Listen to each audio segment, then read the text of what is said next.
It has a top speed of 300 miles an hour. It is very, very serious, this racing. It will cost you £250,000 for the real thing, but for 200 quid you can race this one straight out of the model shop. This is radio-controlled racing.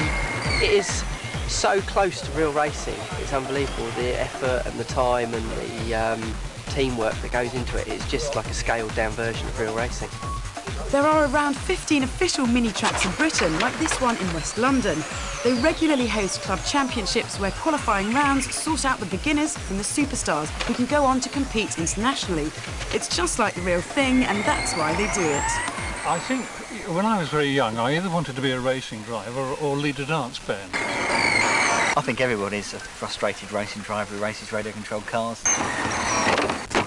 I would like to race real cars, but I don't think I would get any more enjoyment out of it, really, than I do out of this, because you can put more input into this. You can't do the development work on a real car that you would in this.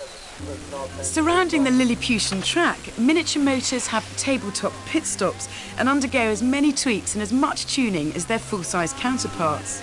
It's just like motorsport. We make the same adjustments to the cars, just like on the full size. We can adjust the caster, the Ackerman. We spend all year matching batteries. We have analysers that test them. The camber, toe-in, front and rear. We have dynos that test the motors. We have durometers to check the tyres. Different gear ratios. They are racing cars.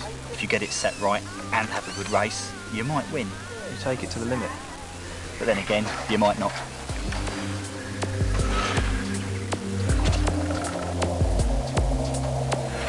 They're basically 1/10 scale replicas of the full-size touring cars. And this one's a Volvo S40.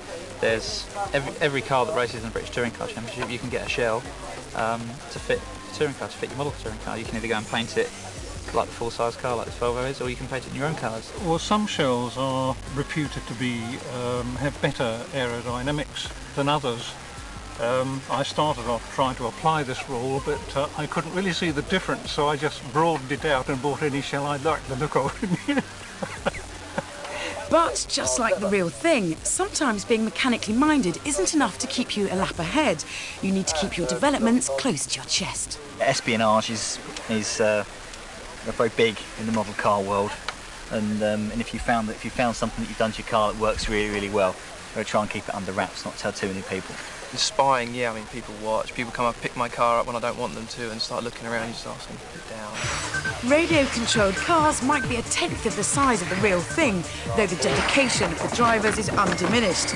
But aren't they taking these mini-motors a little too seriously? They are only toys. They're not toys. But it's like anything, you take it to the absolute maximum.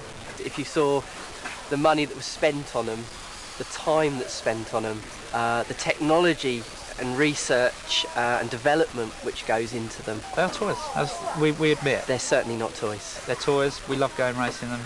You know, we're just big kids, and it's great. You know, big motor racing cars are big toys. You know, they're all toys at the end of the day.